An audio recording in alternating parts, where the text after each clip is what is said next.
Hi, everyone. How's it going? It's going well. Should be in the shape of the phone.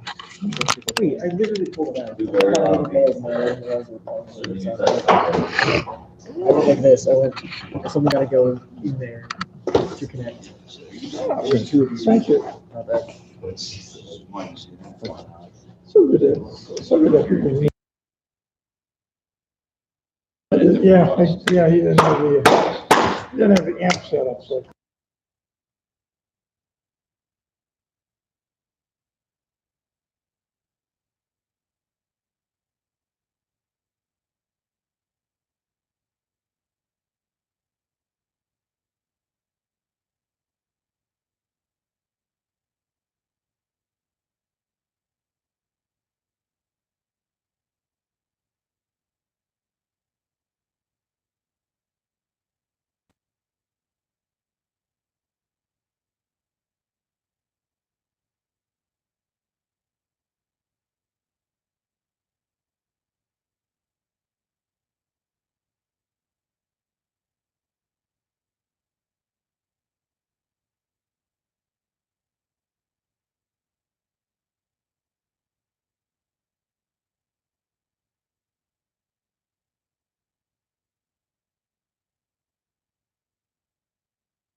Good evening, everyone. Since there's no public comments tonight, we're just going to start things right off.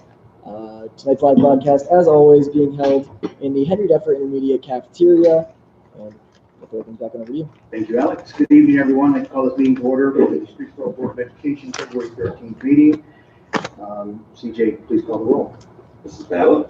Here. Mrs. Campbell? Here. Mr. Gibson? Mr. Grimm? Here. Mr. Violi? Here. Mr. Gibson is on his way. We stand for the pledge, please. I pledge allegiance to the flag of the United States of America and to the republic for which it stands, one nation, under God, indivisible, with liberty and justice for all.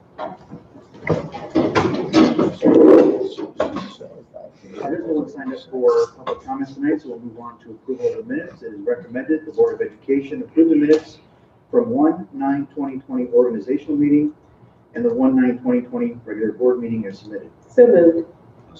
Moved and seconded. Any discussion? Hearing none, call for the vote, please. Mrs. Ballard? Yes. Mr. Violi? Yes. Mr. Grimm? Yes. Mrs. Campbell? Yes. Motion carries. Moving on to superintendent's report, Mr. Galva. Thank you. I'd like to begin by welcoming our students that are in the audience. I recognize most of them, and a lot of them were in second and third grade when school campus, so just a little bit bigger now, a little taller. But another welcome, students. I hope you enjoy the meeting. It's going to be a long one. You don't have to stay there for the entire time. So I want to begin by with a special announcement for I know that we have students here and a few members of the public, but for those of the, I know we have a lot of people that listen to this broadcast as well as watch it later. I know Andreas tapes it, but not very many people know that January was actually board recognition month. And typically, at least since I've been superintendent, not out of disrespect, but because your January is always your transition month, where we sometimes bring in the board members, we're electing the board, new board officers. So we typically celebrate our board recognition month in February. So I would like to read something to the public, to all of the folks in the audience regarding school boards. And before I read that, I think it's kind of funny because people think, well, I'm going to get on the school board, I want to run for school board. Or people maybe in the public think, yeah, those school board members, what do? They just sit up there and make these decisions, and yeah, they get paid. Well, these guys haven't had a pay raise since I think like 2007. Was it? When I started 16 years ago. And this board makes significantly less than a lot of the boards around Ohio. So my point with saying that is they're obviously not doing this job for the money. If they were, I would question their sanity, because really, honestly, this is a public service. Yes, you get paid, Mr. So I want to read to you a little bit about school boards and what school boards do. And this publication, we have it on our letterhead, but the Ohio School Boards Association does a nice job of sending out literature about our Ohio school boards, and then I'm going to make a presentation to all of our school board members. So this is called School Boards Plant the Seeds of Success. School board members are ordinary people, well, most of them are, who have an extraordinary dedication to our public schools. It is time we thank them for their untiring efforts. Too often we forget about the personal sacrifices school board members routinely make. Too often we forget about the important role school board members play in assuring local control over our public schools, control that is in the hands of people we know, people who are our neighbors. And I think that's an important paragraph, local control. Too often we forget that in the tradition of a representative democracy, school board members are our connection to influencing how our public schools are governed. Too often we are quick to criticize school board members without really knowing all the details that went into any given decision. I want to read that again. Too often we are quick to criticize our school board members without really knowing what these ladies and gentlemen and all the details that they had at their disposal when they made a decision. Too often the efforts of school board members go unrecognized and unrewarded. We begin to correct these oversights this January, February, which is School Board Recognition Month. This is a time to show our appreciation and to begin better understand how school board members work together to provide leadership for our schools. The school board works closely with parents, educational professionals, and community members to create the educational vision we want for our students. It formulates goals, defines results, and sets the course for an adequate and equitable educational program for all of our students. The school board is accountable to the public.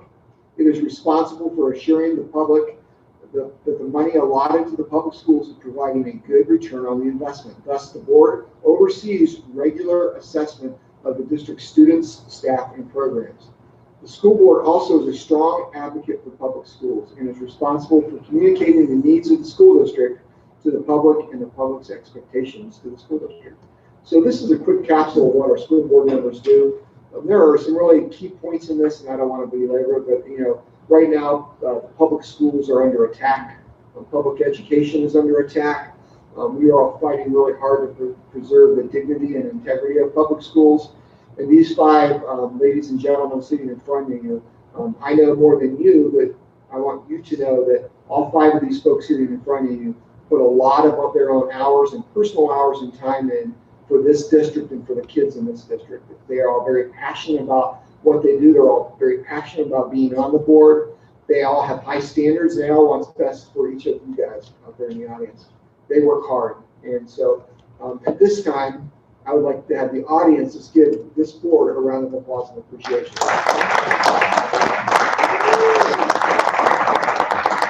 So on behalf of the administrative team of the Streetsboro City School District, we have a certificate. We didn't frame those, sorry guys.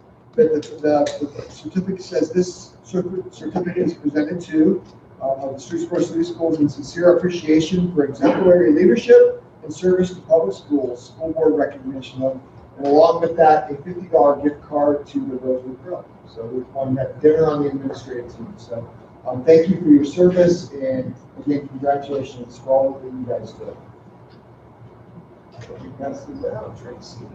One month in, I already get a present. Yes. Right? Look at that. Thank you. Thank you.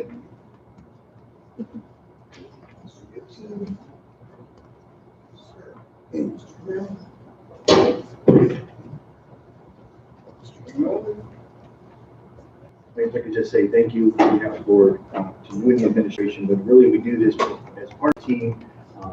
We don't see there is a hierarchy in school district as far as administration and so forth, but we see it as a team across the straight line.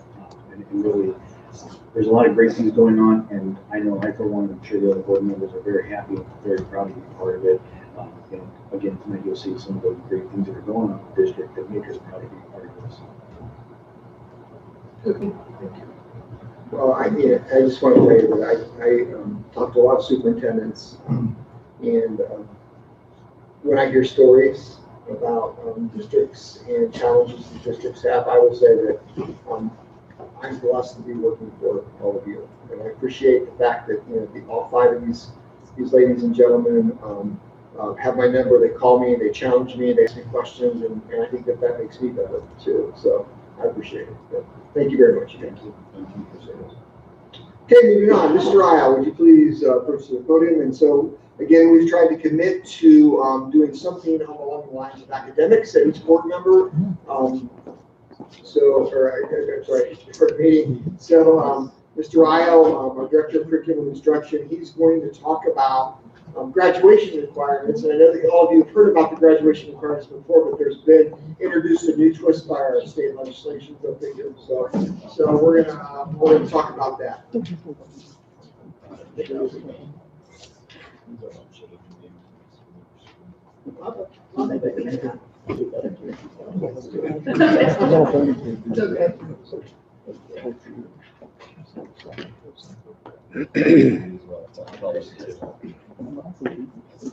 Oh wait, go time, Mr. O. It's go time. There we go. Thank you. Yeah, I don't want to take a whole lot of your time, but the main reason why I wanted to stand in front of you is that give kudos and props to our high school administrative team and their guidance staff. They've been working lots of hours, lots of meetings on the process of transitioning from the way we currently decide who gets to graduate from school to high school to a relatively new and unique system that's going to be rolled out over the next several years. So a couple of slides, if you click to the next one. This year's class of 2020, our current seniors, they have to fulfill all the course requirements, typical. They have to take X number of English classes and math classes, so forth, their electives and things. And they have to complete one of three things: the 3 graduation pathways, or modified additional graduation options, or the permanent requirements. This is kind of like a transition 3 or 4 year. The handout kind of explains what those 3 pathways are. They have to earn 18 graduation points on the Ohio State test. So there's a whole bunch of Ohio State tests that our children have had to take over the years, and they have to be successful on those, earn points, earn the remediation-free score on the ACT or SAT. And I don't need to read through all of this. That's what the handout's for. Transitioning, our current juniors and sophomores, class of 21 and 22, they have to fulfill all their course requirements, just like always. And they only get to either use the 3 graduation pathways or the permanent requirements, okay? So these additional options for classes of 2018 and 19, those are gone for this year and next. The modified additional graduation options for the class of 2020, those are gone, right? Minimum GPA and everything else. But the permanent options, which are on the back of the handout that I provided for you, goes into what's really going to hit with our incoming class of freshmen, class of 2023, or current class of freshmen. Okay, next slide. Yep, there we go. So they have to fulfill all their course requirements, take all the classes and electives that we offer at Streetsboro High School for total, I believe, 21 credits they have to earn. And these permanent requirements. And the permanent requirements, I'm excited for. One, it reduces the amount of high stakes tests the kids are going to have to take. They have to show competency in mathematics and English. And they have to complete opportunities to show proficiency and competency in college career preparation, which is a very good thing, because we want our kids to be prepared for success at the next level. So how do we demonstrate competency? Flip to the next page. Very simple. In mathematics, we have to pass the state's Algebra 1 test, right, which many of our children already do, so I'm really excited about that. Or in English, they have to pass the state's English 2 test. So beginning this year, no longer do you have to pass the English OGT or the freshman level basic English test. And for our class of 2023, they only have to pass those 2 tests. And if they don't pass those tests after 2 failed attempts, they have the option of showing competency by earning at least 1 College Credit Plus credit. In College Credit Plus and one of our neighboring universities, which many of our students at Streetsboro High School already take advantage of. Demonstrate career readiness and technical skills, or enter into a contract to enlist in the military. So we're giving credit for children to make that decision to serve our country as well as part of the graduation requirements, which I think is commendable. Also, if you flip to the next slide, students must earn 2 Readiness Seals, okay, to demonstrate academic, technical, and professional readiness as well. I mean, that's the other part of the permanent requirements. Already, our students can earn some seals. My daughter last year, she didn't earn the seal of biliteracy in Spanish. I had no idea what that was. She had to take a competency test, and she had a nice little seal on the bottom of her diploma. I was very proud of her. She took 5 years of Spanish to be able to do that, I guess. I was like, cool, that's awesome. Well, with our incoming class, current class of freshmen, that's something they're all going to have to earn. And you have to earn 2 seals. And some of the possible ones, if you click the next slide. These are state-defined seals, like a citizenship seal, a college-ready seal, and that's by taking a number of college prep courses. An honors diploma, that's earning a high GPA and taking up mostly honors and AP classes. The industry-recognized credentials seal, a lot of our career tech students will be working towards that seal as well. Military enlistment seal, the Ohio Means Jobs Readiness seal, science seal, seal of biliteracy, the technology seals. So those are all state seals that they're throwing out there now, publishing. Mr. Hogue, when he and I were speaking about this presentation tonight, he wanted me to make sure that I assured all of you, and this is the whole point of this, is that typical of many state initiatives, they're kind of building the plane as it's in the air and flying. So We anticipate there will be more seals added to this list or some that might disappear, so please don't read into this because again, it may all change, but the intent is good. And then we also can develop some locally developed seals as well. And right now we're tossing around the ideas of having a community service seal because we think that's really important for our community and for our graduates to be able to give back and understand the importance of giving back to our community. Fine and performing arts seal. I'm reminded often through my own observations, what people tell me, that we have one of the best fine arts and performing arts programs in the area. So we're looking for those children that take advantage of those opportunities to be able to award them with a seal as part of the graduation requirements. And the last seal that we're also tossing around and thinking about is the student engagement seal, because we know we have a number of students that are very involved in extracurricular activities and participate. We think that is critical to the success of our graduates. So those are some things that we're working on. In the coming months, we're going to be rolling this out to our freshman parents, so they can, because this is not something they can just start working on second semester of their senior year. A lot of these seals they need to be thinking about and documenting material for and thinking about so they can be successful. Some of these seals, it might take 3 or 4 years of work to be able to accomplish this goal of graduating with a diploma from Streetsboro High School. It means something. We're really excited for it. Again, I have to give kudos and props to our high school staff. They are working lots of hours. I've been sitting in several meetings with our guidance department and Mr. Hogue and Ms. Taylor talking about these things, and they're critically, they're just heavily invested in the success of our students. And this is just one thing that we wanted to share with you. By no means am I the resident expert. I'm coming up to speed. The last 9 years I was worried about kids learning how to tie their shoes and basic reading skills, but this is really exciting to me in thinking about what we get to participate in and make sure that our kids are successful. So with that, I know Mr. Dahlbaugh's been studying it as well, and we've been talking through some things. And if you have any questions, you can contact me personally or contact the high school. We just wanted to be on your radar in case any of your constituents ask and say, hey, what about these literacy seals? What about these seals? What does this mean for our freshmen? Things like that. At least you can assure our community that, hey, we're working on it. We've got a good plan in place, and we're going to be rolling that out very soon. Mr. Johansson, can you go back a couple slides to the state seals? There you go. Go back. No, forward. There you go, right there.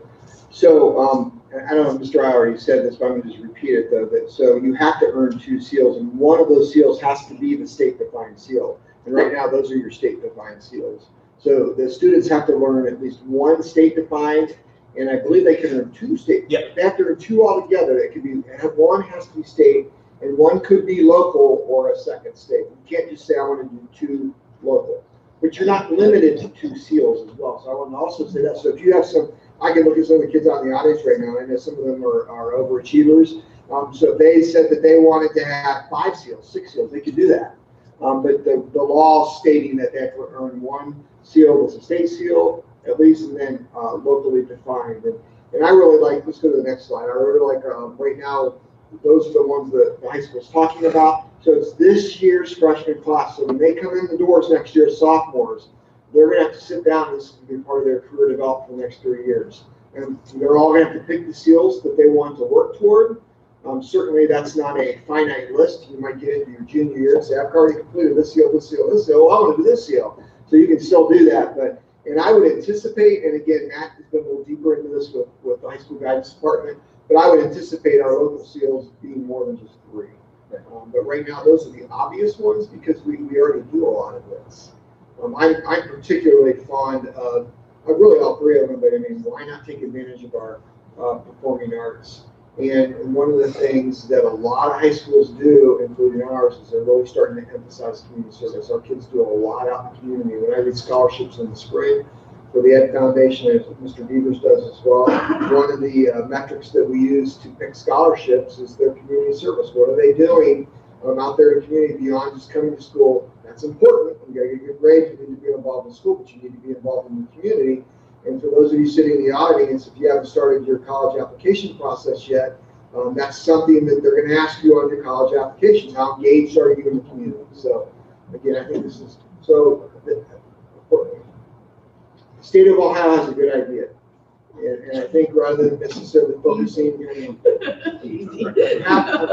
had to mince my words, but Slow it down. I'm happy to see that we've got some graduation requirements that meets the needs of all of our learners, our kids that are in industry, working toward those industry credentials. Not all the trades at Maplewood end up with an industry credential, so then there are other options that they can pursue. And my gosh, these kids that are going to serve our country, why not give them credit for doing that? Right now, there's not really a means to do that. So other than a high five and recognition on graduation day. So I think this is a step in the right direction. There are so many other things that we need to work on. I won't jump on that soapbox right now, but Matt, I appreciate your update. And Matt's working hard with Jamie, Ira, Kelly, and Julie at the high school on this because they've been in place the seals. We have some kids that have earned seals, but now it's required. So now we've got to make that fit streets work. And just to add to that, I think, it's not only our responsibility, obviously, to educate our students, but as a parent, my job is to make my child a productive member of society. And whether that's going into a technical career or it's going to college or, and then adding I am fully on board supporting a community seal, service seal. I graduated from a high school that required us to do X number of hours for graduation. I think that teaching our kids to give back is only going to make our world better. And I'm a lifetime volunteer, so I'm a glutton for punishment, but it really does add value to your own life and to the world around you. So I 100% support that. I totally agree. And the fact that, academics are critical and, there's still an emphasis on proficiency, but it kind of this model de-emphasizes the emphasis on these high stakes tests. And sometimes children have barriers because of test anxiety or just whatnot. So I'm excited that we'll be able to show, our children will be able to show competency and their ability to be successful at the next level without with other avenues. So more catered to understanding of their strengths. So thank you. Thanks for your time. Appreciate it. Thank you. Okay, moving on. Or- You may need to refresh your browser. If you don't see at the bottom where it says, on the bottom, there should be a link that says testing schedule spring 2020. If you don't have that, then go ahead and refresh your browser. If it crashes, blame Andreas. What are we talking about? You guys okay? Yep. Got it? Yep. And there's also a link at the bottom to view that was seen in the web page. You got it? Got it. Everyone got it? Do you need help with doing something like you can overlook? Testing schedule. Yep. All right, so what I wanted to do tonight, I told Mr. Hogue that he wanted me to make the board aware of our upcoming testing schedules. This is not something the board typically votes on, but in the past, I've given you guys kind of a after the fact heads up. And so we kind of thought we should be a little more proactive with that so that you know what's going on. Okay, so if you take a look at this is our testing schedule. Yes, there are a lot of dates on there, but the reason we're bringing this to you is because we have some delay days. In order to create the best testing environment for our kids, we're going to have some delay days, and there are going to be some days where kids leave early. So if you're taking a look at this, starting at the top, you look at our end of course and our college board exams. Beginning on Tuesday, April 7th, we're going to have our practice English 1 and English 2 part 1s. So all of our freshmen and sophomore will report at the normal time, 7:15. Juniors and seniors that day will not report to school until 9:15. Wednesday, April 8th, the English 2 part 2. Sophomores will report at normal time. Freshmen, juniors, and seniors will report at 9:15. On Wednesday, April 15th is our SAT. We want to give all the students taking the SAT or taking it again the best opportunities to succeed. So as you can see on that day, all juniors, Maplewood included, will report at the normal time, and then all seniors, sophomores, freshmen will report at 12:15. School lunch will be served on that day, all on a wish to eat basis from 11:30 to 12:15. Thursday, April 16th, U.S. History is Part 1 and 2. All sophomores report at normal time. Seniors, juniors, and freshmen will report at 9:15. Tuesday, April 21st, Biology Part 1 and Government Part 1 will follow that same schedule. Wednesday, April 22nd, Biology Part 2 and Government Part 2. Both days, all biology and government students, primarily sophomores and juniors, report at the normal time, and all non-test takers, which will be primarily your freshmen and seniors, will report at 9:15. Tuesday, April 28th, will be Algebra 1, Part 1, Geometry Part 1. Wednesday, April 29th, the next day will be Part 2 of Algebra and Part 2 of Geometry. So all Algebra 1 and Geometry students, which again are primarily your freshmen and sophomores, will report at the normal time, and all non-test takers, which are usually your juniors and seniors, will report at 9:15. And then I'm not gonna finish reading all those. We do have some of our AP tests will be done over at the annex, so that we're not disrupting the high school building, and so we're giving them a quiet place to test. We've got a couple of rooms set up over there for them to do that. The AP exams are super important. They need to have a very structured amount of time. It needs to be super quiet so these ladies and gentlemen can test.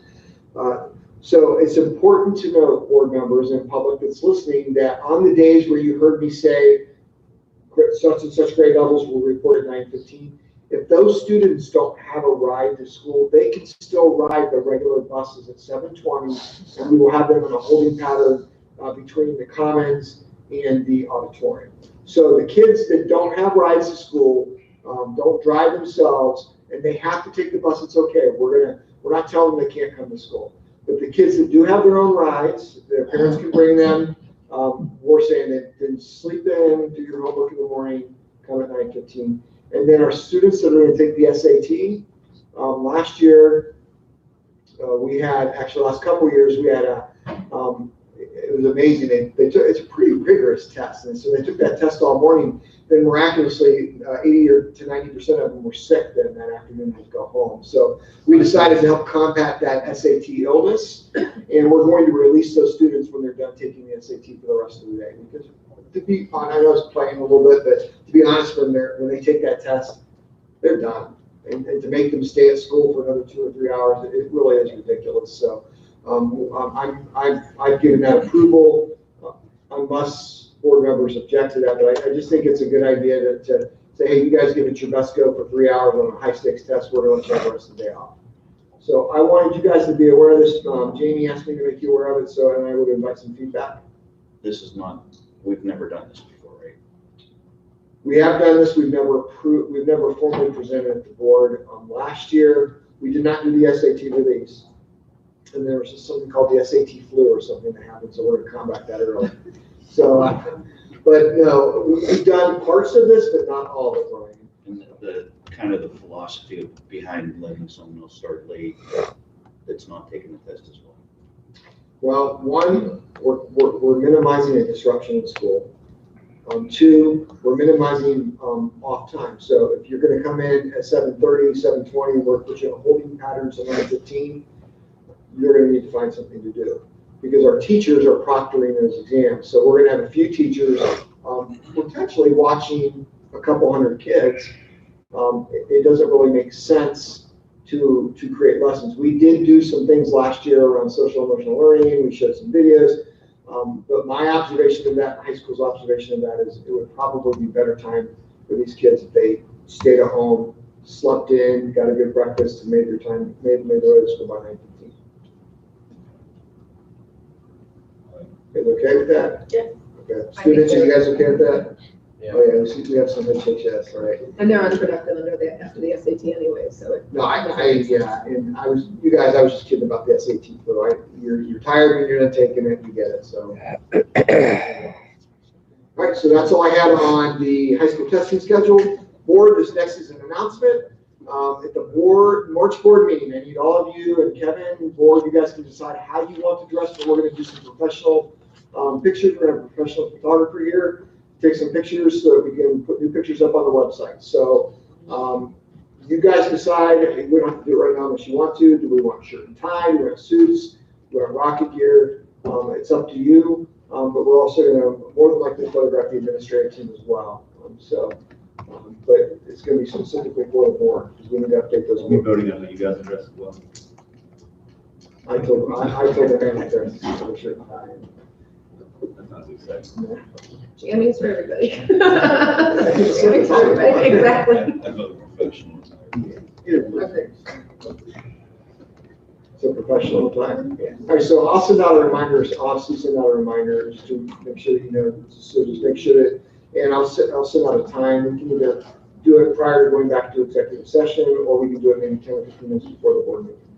That way you have a bunch of people watching you have your picture taken. So. All right. The next item on the agenda, on our consent agenda, which will be coming up here in a few minutes, we have 2 folks retiring, and I want to talk about that for a second. So let's see, consent agenda. So if you want to pull up your consent agenda and you go into retirements, you are going to see that both Mary Spence, one of our bus drivers, and she also does cleaning for us, and then Darlene Wheeler, our director of food services, have both announced their retirements, and their letters are attached.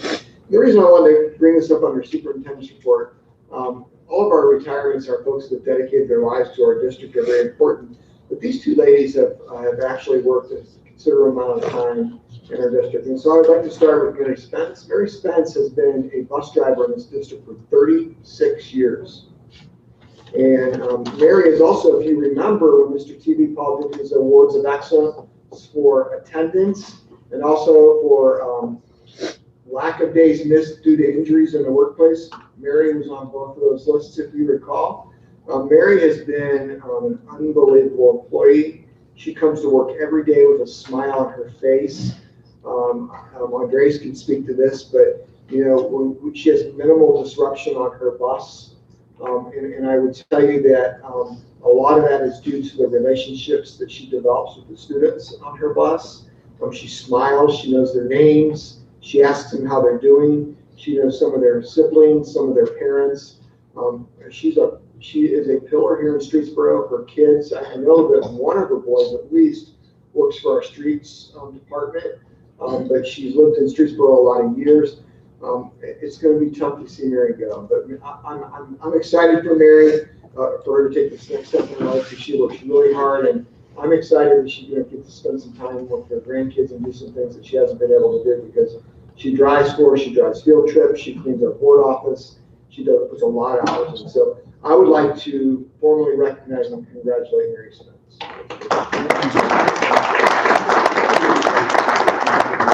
And secondly, this one's equally as important and difficult to talk about. Darlene Wheeler. Darlene asked not to be here tonight, and I gave her the night off. But Darlene has been our food services director and has been in this district for 26 years. And she's been in education for 31 years. Prior to being in Streetsboro, she was at Maplewood and in food services in Maplewood. And just a little, you guys know how personally she takes this job. And food services, for those of you out in the audience that don't realize this, that we don't charge. It may seem like a lot for the lunches, but we really don't charge a lot. And whenever we have a snow day, whenever we have folks that are absent in our cafeteria, that's all charged against the budget for food services. And typically in a district, you really want your food services to, you're ready for us to run as close to black as can be. But typically food services run in the red because we don't charge a lot of money for our lunches. We want to keep them affordable for our families. And we pay our employees. And whenever an employee is absent, when the superintendent calls a snow day, you're losing all that revenue, okay? So when she sees her budget running in the red, she calls me panicked. She calls CJ panicked, and she's like, I'm trying. And it really is something that just really upsets her. She works very hard to create creative menus with she has a limited budget. She has a lot of restrictions that are put on our food services by the feds. But Darlene is ready to spend some time with her mom. Her mom lives down in West Virginia and is fairly healthy, and she wants to spend lots of time with her grandkids. She talks about her grandkids all the time. And she's ready to be grandma. And so Darlene has announced her retirement effective the end of this school year. And I would like to thank Darlene. She did provide snacks for us, by the way, for executive session. But I'd like to thank Darlene for all of her years of service. Let's get Darlene.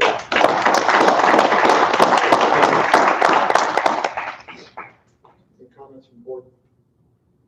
Two great ladies that are gonna be missed by this district. I wish them well. I agree. I've had experience with both of them over the years, and both are wonderful individuals. It'll be a sad day at the end of the school year when they both leave. And because these ladies are role models to the other employees.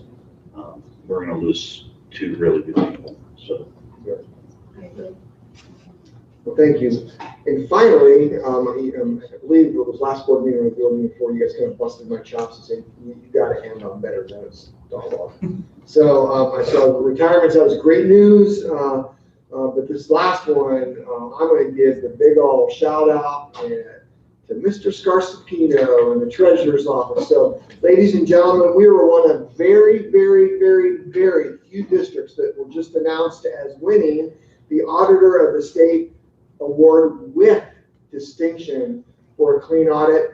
CJ is very humble and modest about this. You're gonna hear him talk in a second about his team.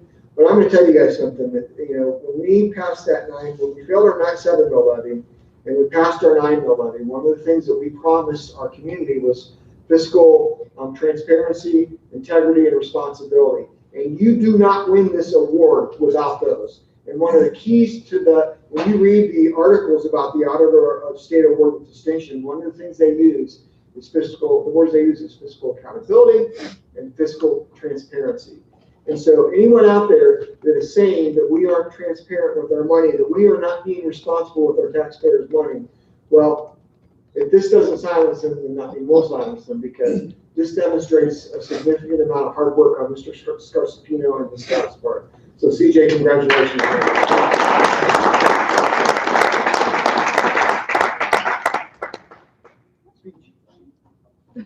He hates this. Thank you, guys. A lot of hard work goes into winning an award like this. We work very hard over there, and we strive to be excellent in everything we do. You're always going to make mistakes. There's always going to be trials and tribulations, but we do our best to minimize them and take accountability when we do make them, and we're not afraid of that. Really, winning an award like this is exceptional, but it's not me. It's the team around me. This is not an award that comes from me. So, this isn't possible without people like Linda Shercourt, Sherry Bradford, Karen Bensey, Marlene Speck. That's my immediate team, day-to-day treasurer's operations. But it even stems out further than that, because I have to depend on so many other people for that job to be done correctly and everything to be in line. So this award is a reflection of not just the treasurer's department, but the district as a whole. So all the admin staff, all the building principals, director of curriculum, director of student services, Mrs. Devers, Carol Benson, Eileen Curtis, Sue Stockard, all of the principals, all the assistant principals, all the building secretaries, every secretary in the building, they're all responsible for getting the purchasing process started and requisitions and working within their budgets. And, if they don't get those types of things done in a timely manner, it throws off that process. So we have to rely on a lot of people for our job to be done properly. And those people have been committed and asked the right questions in order to do that. And that also plays a huge role in that success. So that's a big shout out to the admin team, all of our secretarial staff, our transportation secretarial staff, food service secretarial staff, and then Mr. Dalbaugh is a big part of this as well. If I didn't have a superintendent that wanted to work with me, we don't achieve great things like this. If he just said, if he just had meetings with people and said, yeah, go ahead, spend it. And then they put in a requisition and I say no, and then he's like, no, that's gonna happen. And then there's arguments and things like that. We don't have that type of relationship. We work in sync with one another, and we make sure that we have everything together. We have those conversations before those requisitions even hit a computer screen or anything of that nature. And we budget accordingly based off of our conversations. So a big shout out to Mike for working with me with these things and not against me. It's greatly appreciated. And then the last group of people I'd like to thank is the Board of Education for believing in me. believing in my staff that I could right the ship here and get things moving in the right direction. I come to work every day confident knowing that you guys trust me and you have my back. So thank you to all those people. Thank you, CJ. And not to minimize anything you said, but it takes the treasurer's department to make sure that you steer that ship correctly and set the standard. Because if you don't care about the auditors coming and breathing down your neck about it, things would be changed. This isn't just, I mean, this is way far from a participation award. Hey, you turned in your financial statements, good job. This is way more than that. Only 6 school districts in the state of Ohio received this award, and we are the only school district in Portage County to be recognized by the State Auditors Award. So out of 600 and some odd school districts in the state of Ohio, that's pretty good company there. So thank you. I didn't expect anything less than the humble accolades to your staff and everyone else, but you do lead that charge and you make it easy for those individuals to have that communication with you. So congratulations to you and the staff. And I'll just reiterate what I said in my email to you. You and your staff have been very welcoming to me as a new board member, and any questions that I've had, there's been no hesitation in answering them. So be humble, but well done. Thank you. Mr. President, that concludes my report. All right, thank you. Moving on to treasurer's report, Mr. Scarspino. Thank you, Mr. Grimmon. Thank you, everyone, for your kind words. Greatly appreciate it. And I know my staff appreciates it too. So we have our general fund report, our cash position report for our general fund. This report's a 3-year look back at the overall health of our general fund from fiscal year 18 to current. As of December 31st, 2019, the general fund has a balance of $2,977,415.85. This is a negative difference of $350,160.98 from December of fiscal year 19, and a negative difference of $1,476,429.30 for December of fiscal year 18.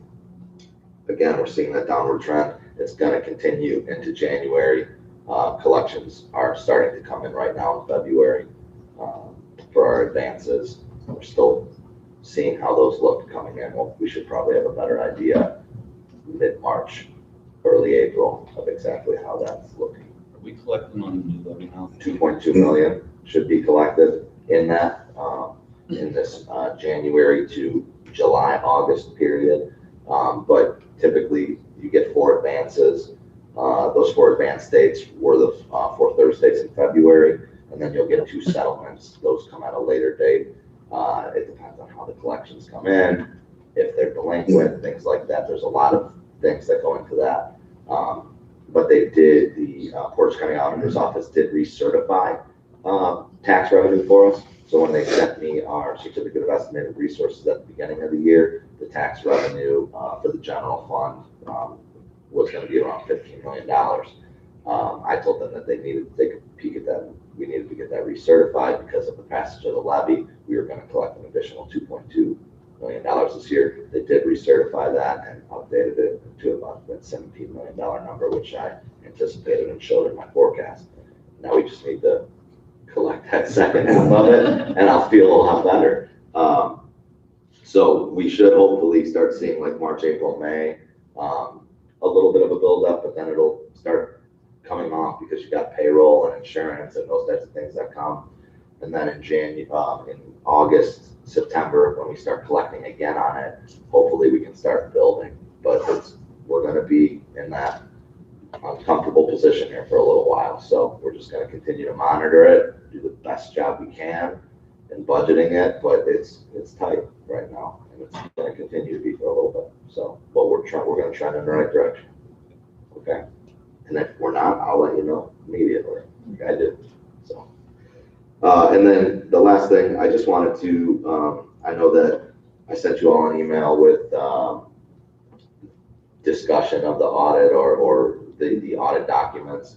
I just wanted to discuss that again with you really quickly. The main thing that you would like to see is in that audit review 1 document that's in your agendas, and page 8 is really the summary of the auditor's results. So just wanted to share that with you. Questions that are a summary of those results are: were there any material weaknesses in internal controls reported at a financial statement level? The answer is no. Is there any type of financial statement opinion? It's unmodified. Were there any significant deficiencies in internal controls reported at the financial statement level? None. Were there any reported material non-compliance at a financial statement level? No. Were there any material weaknesses in federal programs? No. Any deficiencies or major deficiencies in federal programs? None. Major programs compliance opinion unmodified. Any reportable findings? No. And we were a low risk audit based off of that. And then findings related to financial statements that are required to report it, none. And any question costs or findings, none. So we had a very good audit, which is what helped qualify us for that, along with the comprehensive annual financial report that we put together, the CAFR, which will be up for an award. Hopefully we'll get it again this year. We'll find that out probably July or August, the GFOA award, which is also not an easy one to achieve. We achieved it last year. We're going to try to achieve it again this year. We'll see what happens. But we did the best that we could. And then that audit review 2 document there, that is our just complete audit, the CAFR, the financial audit, all in one document there for you. There's some summary pages, which I outlined in that email that to give you the clip notes because it's a very lengthy document. But those are all up on the Auditor Estates website. We can make them available on our website as well if anybody'd like to take a look at them. But I just wanted to point out that that audit has been completed, and these are the results. Thank you, CJ. Usually the auditor, somebody comes and presents that award, right? They haven't passed it away. Sometimes you get it via, I'll get it via email and certified. Okay. I was just wondering if they're. We actually had the auditor himself show up. So that could happen. I don't need to be in the paper. Yes, you do. Oh, yes, you 6 do. school districts across the state, they need to visit. So bring your whole team here and get a picture of them all. All right. We wanted, we did what we needed to do. I'm happy with that, and we let the community know. So that's good enough for me. If the auditor's listening or anybody that has a direct line, we want them to come up and present. CJ will buy lunch. CJ will call off sick that day. That concludes my report. All right, thank you. Moving on to board reports, Mrs. Barbara. Yeah, I just wanted to remind everybody to keep an eye on the state legislature. I'm sure you've been hearing about the Ed Choice Voucher Program and the fact that the governor signed into law a Senate bill which pushes back to April 1 the application window for Ed Choice scholarships, and the reason being the number of schools designated as failing so that the students could participate increased exponentially, and that's all tied to the report card. And I think maybe hopefully the state legislature is beginning to realize that some of the process that they have put in place really don't accurately represent what is happening in Ohio schools. And I don't know what they're going to do to fix the problem, but let's hope that they come out with a reasonable solution. That's my report. Thank you. Mrs. Campbell. So I realized when I gave a report on the Educational Foundation last month, with it being my first month on the board, that I didn't really explain. Not everyone knows what the Educational Foundation is or that it even exists. So the purpose of the Educational Foundation is to develop and provide a source of supplemental funding to the district for education. These resources are allocated for grants and scholarships for non-required programs. Each quarter we meet and are presented grant applications from teachers. We are spoken to about children who may have a possibility or an interest and are qualified to attend leadership programs like Hobie here in the state and Buckeye. We help with funding of those programs. And in January 29th, we had our last meeting, and we did approve 2 grants for 2 individuals that work in our district. The first grant that we approved was for $2,000. It's a one school, one book program that I'm super excited about. Ashley Gert presented us with information and requested this. What it is, it's the whole school literacy program or initiative that's going to be about 3 weeks long. It includes a parent engagement piece along with community school and a family event. And all of that is going to kind of tie together in that 3-week program. The book that they're going to be reading is Friendship According to Humphrey. It is pre-K through 3rd grade, so it's all of SES. All of the children will have the same book. And we made a donation of $2,000 or issued a grant for $2,000 for that program. We're hoping that that can continue every year and we can promote, again, having parental involvement and community involvement in an effort to help with reading. The second grant that we approved, this grant has been approved pending our board approval regarding the therapy dog that Monica presented to us last month. We have been asked to provide $1,000 for professional training for Piper, the dog, and Monica. That has been issued and approved. However, we are not going to be spending any money until we see where it goes from a board and district perspective. Reporting on PTA, I'll just give you a quick rundown of what Christy DeToro, their current president, sent to me. Tonight is a Kalahari fundraiser. March 6th, there's a Monsters game PTA is selling tickets to. 3/11 is their next general membership meeting. This is also a board election meeting. They have chosen a new slate for the 2020 to 2022 school year. So they'll be having a vote if required, and they will be electing their new leadership at that night. March 20th is fun and stuff. March 1st is the last day to send in box tops. And March 19th, they've partnered with the high school and Joe Huber on the blood drive. All right, thank you. Mr. Gibson. Yes. If anyone hasn't been paying attention, it's been a very exciting sports year for the high school, and it keeps going. The boys varsity basketball team clinched a playoff spot and a first-round bye, which is pretty amazing. So they've got 2 games left this weekend versus Norton, and then next weekend at home against Ravenna. But they will start the playoffs on the 28th here at the high school. So it's a big deal. I see a lot of people out there supporting them. They made it through the year 15-5 overall. They were 11-1 in the conference, which is pretty amazing. Girls basketball, varsity, they tried to keep up. They did pretty good. They came out 9-13 overall, 6-8 in the conference. They slid into the playoffs as well. They've got their first game Saturday up at Bowman High School, up in Cleveland Heights, I think it is. Correct.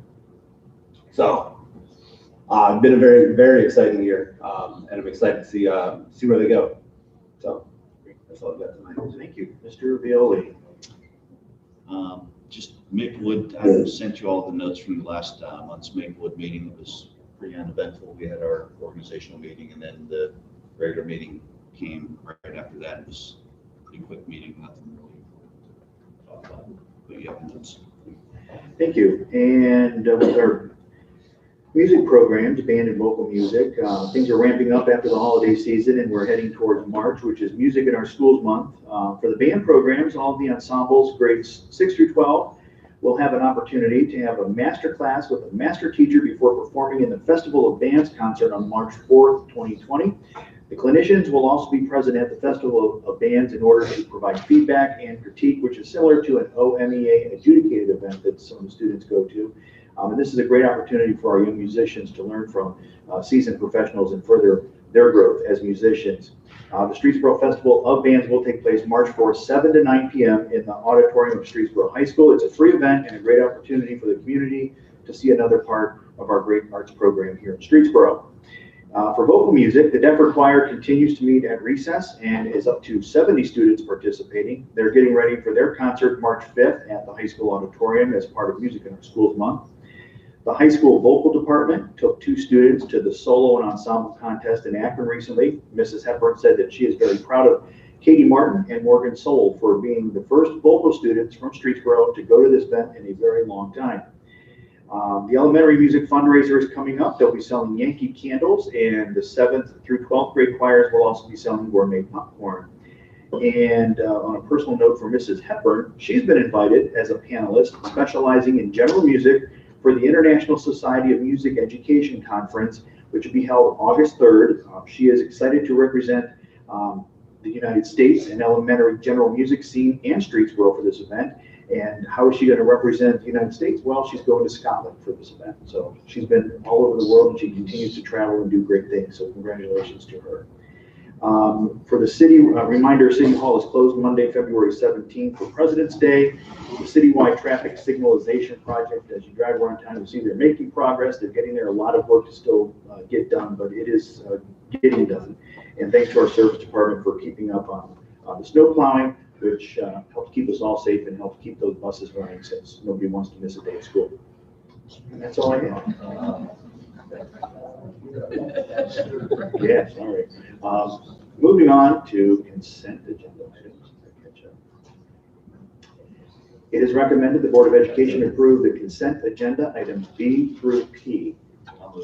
I'll second. Been moved and seconded. Again, congratulations on retirement to Darlene and Mary. And thank you to the donations that came in for Deptford Library, the cafeteria program.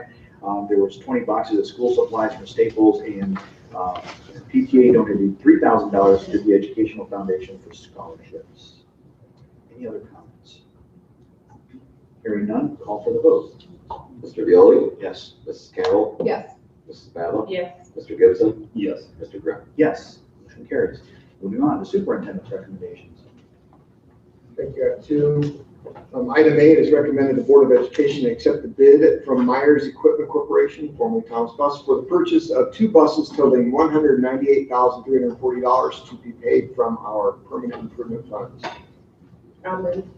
I'll second.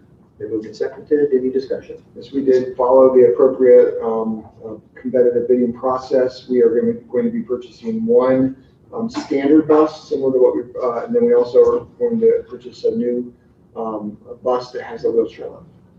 Question. In the last couple times we purchased buses, there was a warranty that we purchased along with it. Was not available on these, or simply not worthwhile to do them? I need to look at that. I'm not looking. Any other comments or questions? I believe there's a standard warranty on them. Yeah, they have a standard. I don't Yes. believe that we bid this extended. But there's no, these bids, I don't believe have extended warranties.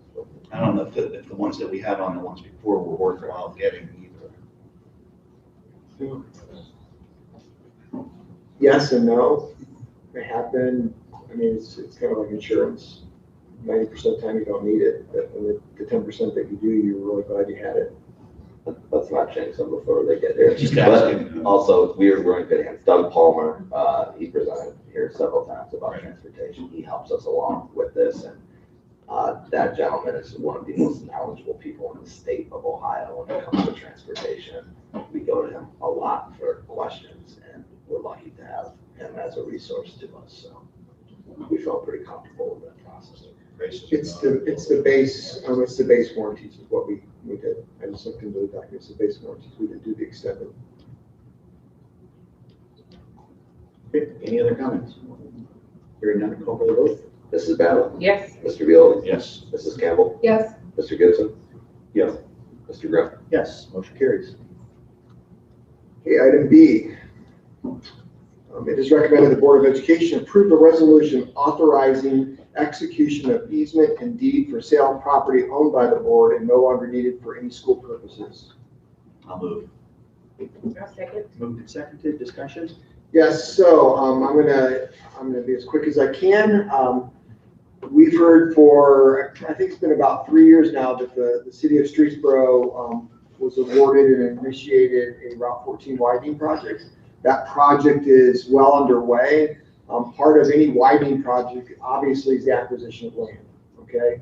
So in order to widen the road, you're gonna have to cut into people's yards. So I know I'm watering this down a little bit. I'm gonna try to make it understandable. That's where we come into play. So along the high school property line, right there on the high school side, they do need to cut into our property, an easement to cut into our property to expand that road.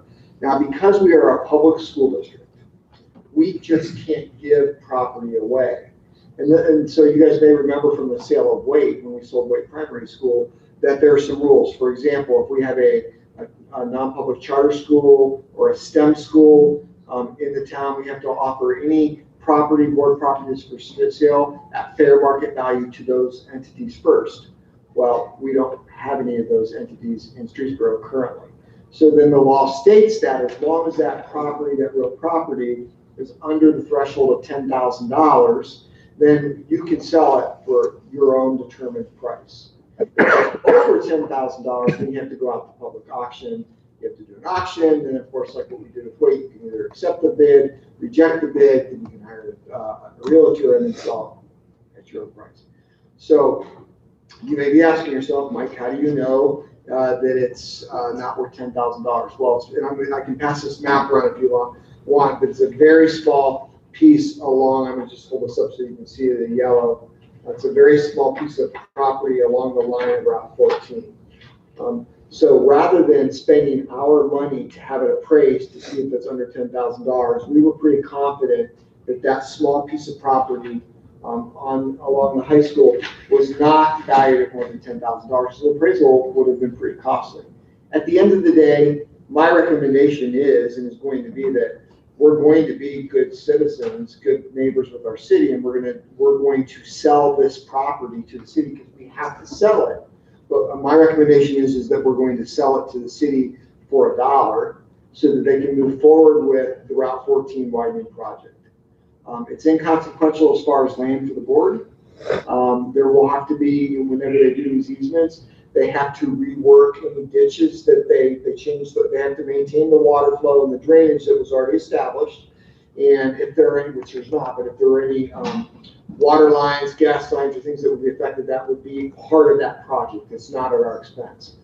There's nothing at our expense. So we will see that area in front of the high school, an area, a certain amount of feet that will be torn up. It will be improved. There'll be the ditches will be reworked, and it'll be replanted.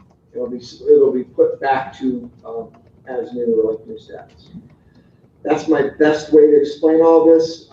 I have all the documentation. If you want to read that, I brought it along with me. I did make copies for everyone because there's a lot here. But the resolution you see in front of me is just basically you guys approving the sale of that small portion of land for the Route 14 widening project.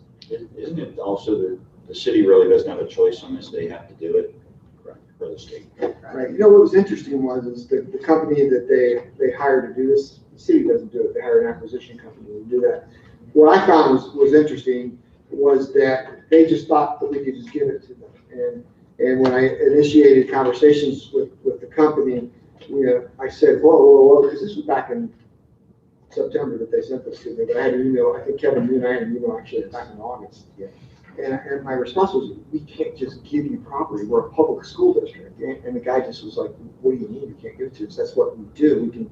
We take citizens' property. The school district just give us the property. The school districts don't give you the property. So I did make sure it was done correctly. I did have Pebble and Wagner, Dan Lauder, Pebble and Wagner. He did draft the resolution, and he handled the negotiation aspect of that with the acquisition company. It was done correctly. It's been vetted by our legal firm, so it was good to go.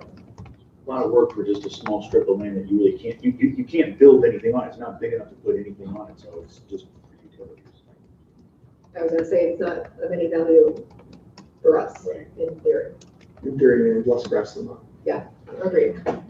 Is it gonna come far enough back to affect the sign out there? We don't have to worry about that, or? No. Right on That's that way. Non-electronic sign. I was waiting for that. Well, look at the price tag. If it does, when we have to move the sign back, we can just put our new electronic signs in storage. Whenever they, well, you can talk to the city about that. Maybe they can come up with some legislation that will help us put that out there.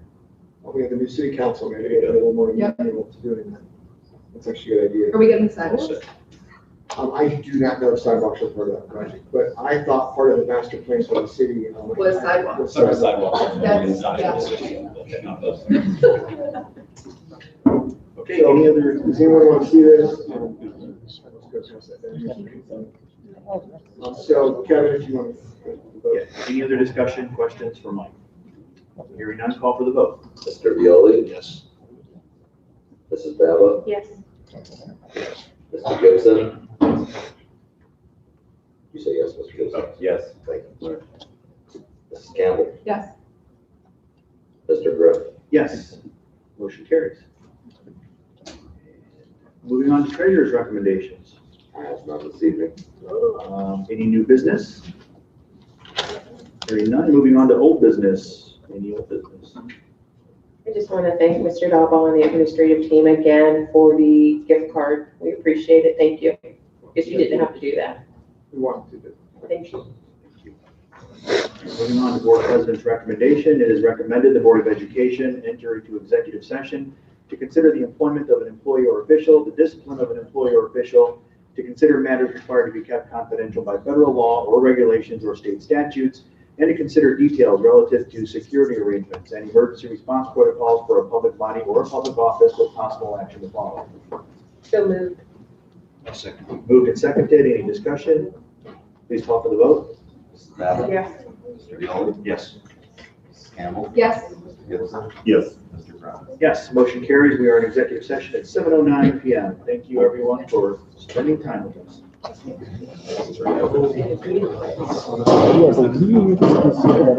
Yes,